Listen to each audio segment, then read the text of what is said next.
Sereth alarm screamed across the planet. Soldiers rushed to their stations, weapons ready. They had heard of the humans' fury, and fear burned in their veins. But it was too late.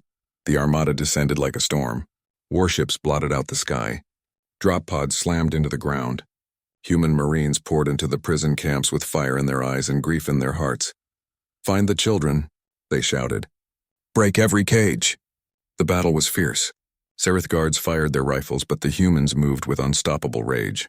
Every step forward was fueled by memory, by the cries of little ones stolen from their arms, by the empty homes left behind on Earth. They would not fail here.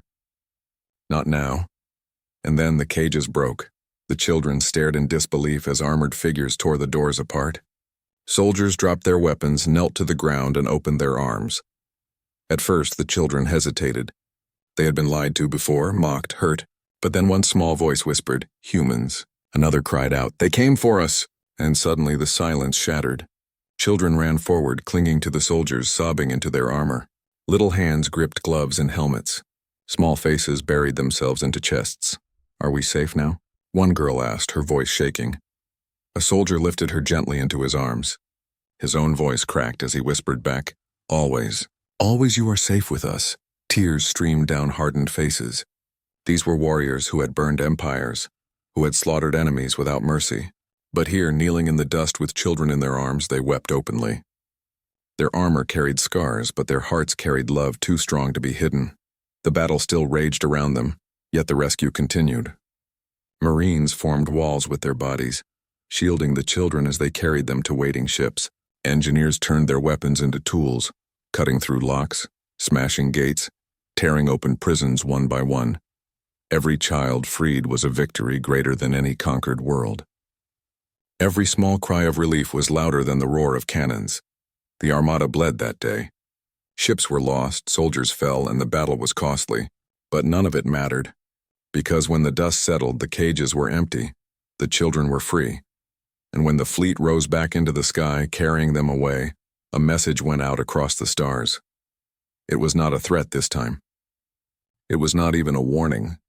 It was a promise spoken with tears, carried in every language of humanity and broadcast to the galaxy. "We came for our children. We will always come for them. No matter where you take them, no matter how many stars we must cross, we will come." For the first time, the galaxy saw the other side of humanity.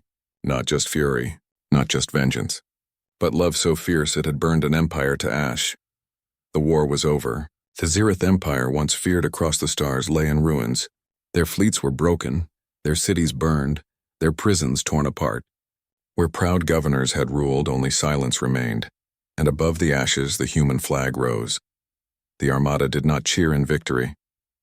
There were no parades, no celebrations. Too many had been lost, and the scars ran too deep. The soldiers of Earth stood quietly, their armor dented, their hearts heavy. For them, this war had never been about conquest.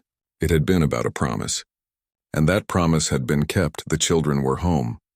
In the halls of the fallen capital, human leaders gathered. They were not kings or emperors. They were survivors, commanders, and parents who had carried the weight of grief. They stood before the galaxy with a message. Their words were not shouted. They were spoken calmly, but each syllable carried the weight of thunder. "You saw what we did. You saw what became of the empire that caged our children. Understand this. Humanity does not seek to conquer. We do not seek to rule. But if you harm our young, if you touch what is most precious to us, we will come. We will cross the stars. We will bring the death world with us, and nothing in this galaxy will save you." The message spread across every system, carried by every signal, whispered in every marketplace. The galaxy listened, and the galaxy remembered. On free worlds, people lifted their heads in pride and hope. They had seen a fragile species rise like a storm, not for power, but for love. They understood that humanity's strength did not come from their weapons alone. It came from their hearts. On conquered worlds, still trembling under alien rule, the message became a spark. Slaves whispered it to one another in the dark. Children sang it as a promise of freedom. The words were carved into walls, painted on banners, shouted into the night. They will always come. And in the shadows, the rulers of other empires felt fear. They had thought humans weak, soft, easily crushed. But now they saw the truth. The same love that made humans gentle also made them unstoppable. The same hearts that could weep for children could turn into fire that burned across the stars. The Zereth had learned this lesson too late. Others would not forget it. As the Armada returned home, the children filled the ships with laughter once more.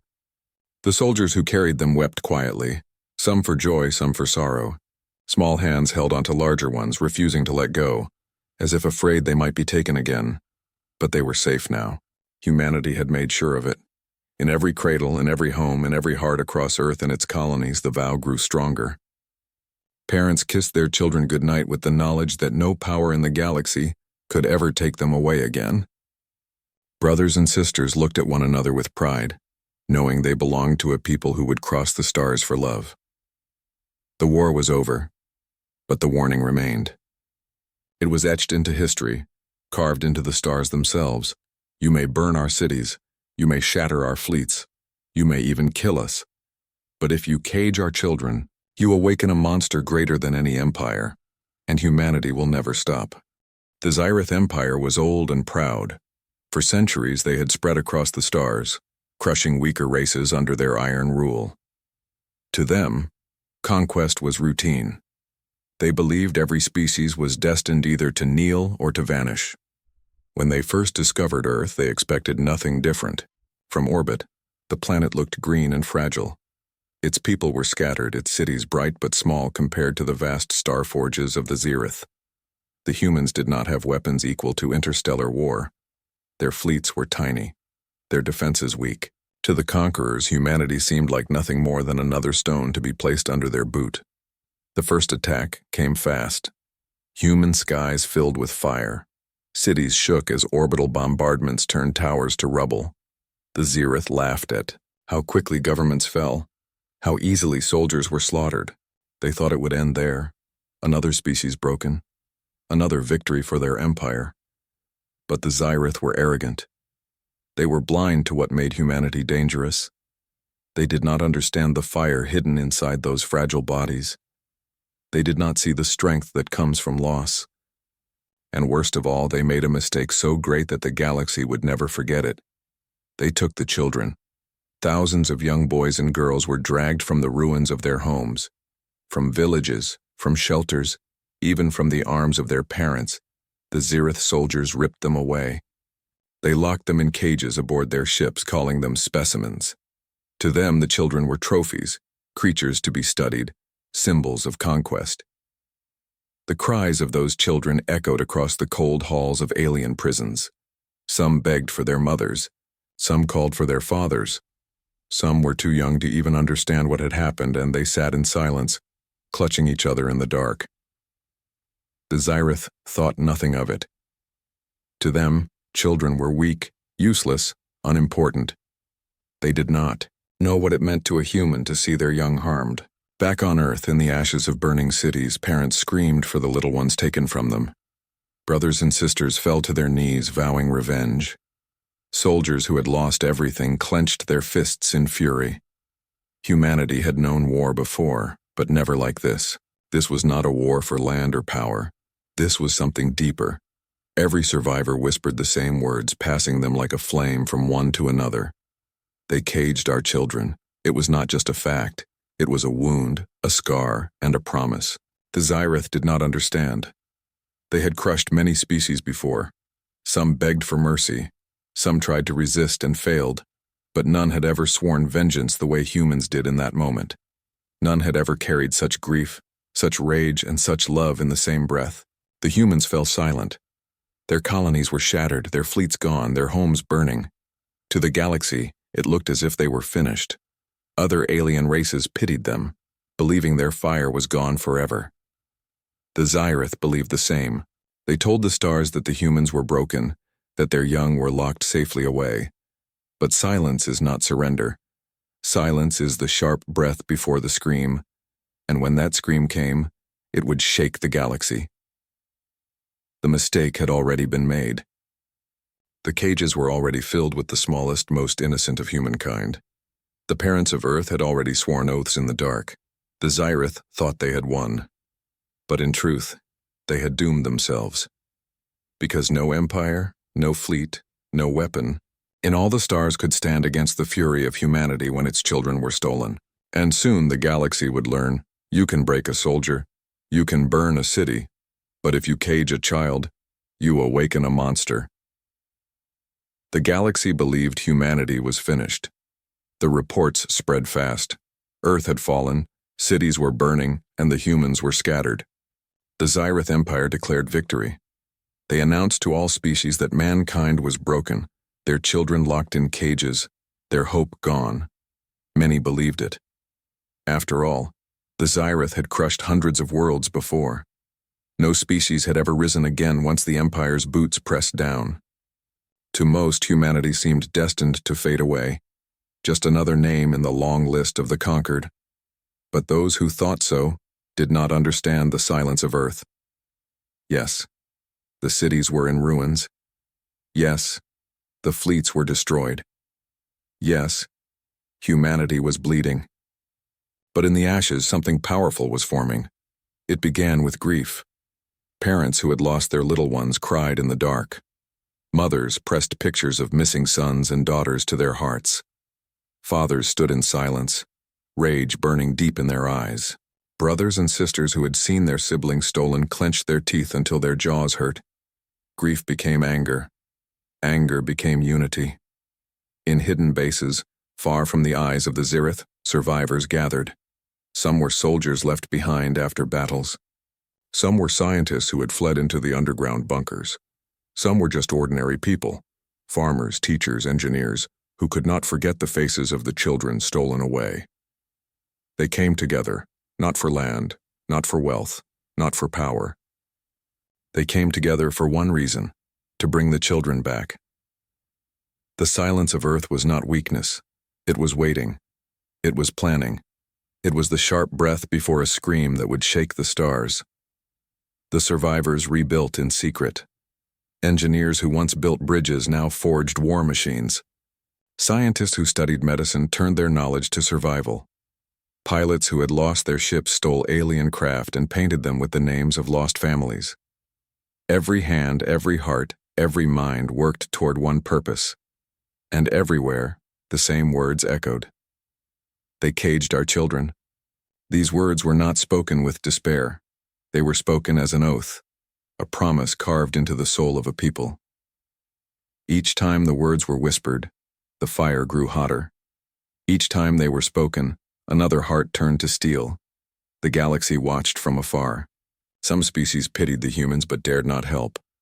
Others laughed, certain that no broken world could ever rise again. Even the Xyrath ignored them, for to the Empire, humanity was nothing but a dying flame. But deep inside the silence, the flame was not dying. It was becoming an inferno. The Xyrath had made a mistake greater than conquest. They believed silence meant surrender. But humanity's silence was something else entirely. It was the sound of teeth grinding. It was the sound of weapons being built in shadows. It was the sound of rage waiting for the right moment. The survivors whispered to one another across ruined cities, across secret stations, across shattered colonies. We are not gone. We are not broken. We are waiting. The galaxy could not hear those whispers. The Xyrath did not sense the storm. They did not know what was coming. But every human who still lived, from the youngest child in hiding to the oldest elder mourning the lost, carried the same fire inside their chest. They carried the weight of every cage filled with their sons and daughters. They carried a vow. Humanity would not fade away. Humanity would not forgive. Humanity would not rest until the cages were broken and the children were free. The silence of Earth was not death. It was the heartbeat of war.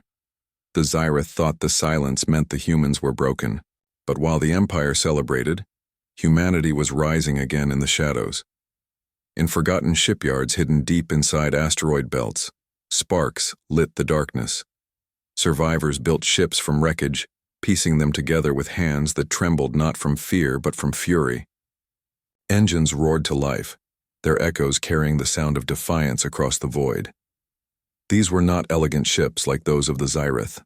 They were sharp, angular, armored like predators. Every plate of steel carried the anger of a parent. Every cannon was forged from grief. They were ugly, but they were powerful. And as they took shape, they were given names that made alien spies shiver. The first ship was named Hiroshima, another, Warsaw, then Kabul, New York, Lagos, Kiev. Each name was taken from Earth's history, places where humanity had once known suffering and yet survived. Now those names would fly across the stars, a promise that humanity would never bow again. The survivors called this gathering of ships the Armada. It was not just a fleet. It was a cry from the heart of a broken people. It was grief transformed into steel, pain turned into firepower. Every new ship added to the Armada was another memory of a child in a cage, another vow to bring them home. And it grew, silently, in the black. The Xyrith did not see it at first. They were too proud, too certain. Their fleets patrolled conquered space. Their governors laughed in their palaces. Their scientists studied the caged children like toys. To them, humanity was nothing, but messages began to slip into the galaxy carried by smugglers, whispered in the markets of neutral worlds. Humanity is not finished. They are building in the dark. The Deathworlders are coming. At first, many dismissed it, but then transmissions began to appear on open channels. Short, simple, terrifying. A single message repeated in every human language, translated into alien tongues for all to hear. You caged our children. We are coming. The word spread like wildfire. The weak listened and found hope. The strong listened and felt fear. And the Xyrith listened and laughed. But soon laughter would turn to silence, for the Armada was ready. When the first fleet launched, it was not with ceremony. It was not with speeches. It was with grim faces and clenched fists. The men and women aboard these ships were not ordinary soldiers. They were survivors, parents, siblings. Every pilot, every engineer, every gunner carried grief heavy in their chest. Some carried toys left behind by their children. Others carried pictures. Some carried nothing at all, for the Xyrith had stolen everything from them except their rage. The Armada rose from the dark like a storm. Ship after ship, world after world, the humans revealed themselves. They were not gone. They were not defeated. They were a tide of steel and fury moving with one purpose. The galaxy watched in silence. For the first time in generations, the Xyrith were afraid. No empire could ever understand what it meant to fight a species for its children. No conqueror could ever imagine the fire that burns when the smallest, most innocent lives are taken. The humans had been silent long enough. Now the silence was over. Now the Armada would speak, and its voice would be thunder. The Armada moved like shadows across the void. No grand announcements, no fleets in the open. Humanity had learned the cost of pride from its enemy. This time there would be no warnings, only vengeance. The first target was a garrison world on the edge of Xyrith space. It was not important to the Empire, just another conquered colony. But it was guarded, filled with alien soldiers who believed the humans were nothing but slaves and scattered survivors. They laughed when their sensors first caught the strange human ships. Rust and scrap, they called them. A swarm of insects, but insects when angry can destroy giants. The Armada descended. Human warships, heavy and brutal, cut through orbit with a fury that shook the skies. Their cannons roared, their missiles screamed, and the ground below turned into fire. Xyrith outposts vanished in thunder and light. Cities that once mocked human weakness became seas of ash. The aliens had never seen war like this. Humans did not fight to conquer. They did not fight to rule. They fought to break cages to avenge the stolen. Every shot, every strike carried the weight of grief and fury. On the surface, Xyrith soldiers tried to fight back. They aimed their rifles at human marines storming through the ruins. But the humans were not the same as before. They were not frightened prey anymore. They were wolves, and their eyes burned with fire. "Where are the children?" they shouted as they fought, voices sharp and filled with rage. Every captured human they found was pulled to safety. Every cage they found was torn open. And when they found no children, only the silence of empty prisons, the fury of the soldiers grew even darker. The battle was short. The Xyrith had thought themselves unbreakable, but their pride was nothing against the storm. Within hours, the garrison world burned, its defenders gone, its banners torn down. The message was sent across every channel, broadcast into the stars for all to hear. This world is free. We are humanity. We are the Armada. You caged our children, and we are coming. The galaxy trembled at those words. On neutral worlds, species that had once pitied humanity now felt their hearts rise with hope. If the humans could strike the Zereth and win, maybe others could too. In hidden corners, rebellion began to stir. But in the palaces of the Empire, the message brought fear. The Zyreth rulers listened in silence. For the first time, they faced an enemy that did not fight for survival, but for something far greater. They faced parents, siblings, families united by grief and rage. They faced a species that had turned love into a weapon sharper than any blade. The Empire tried to answer with strength. Fleets were sent to crush the humans once and for all, but each time the Armada struck first. They did not fight on open fields where the Zyreth were strongest. They hit supply lines, outposts, prison worlds. Every strike was chosen with precision, every victory spreading fear deeper into the Empire's heart. The galaxy began to understand. Humanity was not a broken flame. Humanity was a storm, and at the center of that storm was a vow that could not be broken, to bring every child home, or burn every star that stood in the way. The first strike was more than a battle. It was a warning. It told the galaxy that the silence of Earth was over. The Armada had risen and it would not stop. The Zereth had conquered many worlds. They had ruled many lives. But now, for the first time, they had met something they could not crush. They had met the fury of parents. They had met the wrath of humanity. And their empire had begun to fall. The first strike shook the galaxy. News of the human victory spread like fire through the stars. Entire species who had lived under Zereth rule for centuries whispered the same words. The humans are fighting back. The humans are winning. For the first time in generations, hope stirred in the hearts of the conquered. On worlds where slaves bent under alien whips, they lifted their heads and dreamed of freedom. On planets where rebellions had always failed, sparks began to glow once more. Because if the humans, weak, fragile humans, could wound the Zyreth Empire, then perhaps anyone could. But it was not just hope that spread. It was fear. In the grand halls of the Zereth, rulers whispered nervously. Their generals promised that the Armada would be crushed. Their scientists swore that the cages would remain secure, but beneath their proud words was trembling. For they had never faced an enemy like this before. The humans did not fight for land. They did not fight for power. They fought for their children, and there is no force in the galaxy stronger than that. The Armada swept across the stars like a tide of steel. Each world they struck was chosen with purpose. Sometimes it was a garrison. Sometimes it was a prison. Sometimes it was a factory where slaves were forced to labor for the Empire. Everywhere they went, cages were broken, chains were shattered, and with every victory, the ranks of the Armada grew. Freed slaves took up arms beside their liberators. Alien engineers fixed human ships. Refugees carried food and supplies. The Armada was no longer only human, it was becoming something larger. The Zyreth tried to fight back.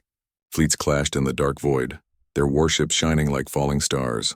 But the humans fought with a fury no strategy could predict. They attacked supply lines, they struck from shadows, they refused to fight by the Empire's rules. For every ship the Armada lost, 2 more appeared from hidden shipyards. For every battle the Zyreth thought they had won, humanity answered with fire and steel. And still, the same message echoed across the stars. You caged our children. We are coming. It was not just a warning anymore. It was a prophecy. On alien marketplaces, traders whispered those words in awe. On rebel worlds, they painted them on walls and shouted them in the streets. Even Zyreth soldiers, proud and cruel, heard those words in their sleep and woke with fear tightening their chests. The Empire began to collapse from within. Colonies rose in rebellion, inspired by humanity's fire. Some worlds drove out their Zyreth masters before the Armada even arrived. Others sent signals into the void, begging the humans to come to free them as they had freed others.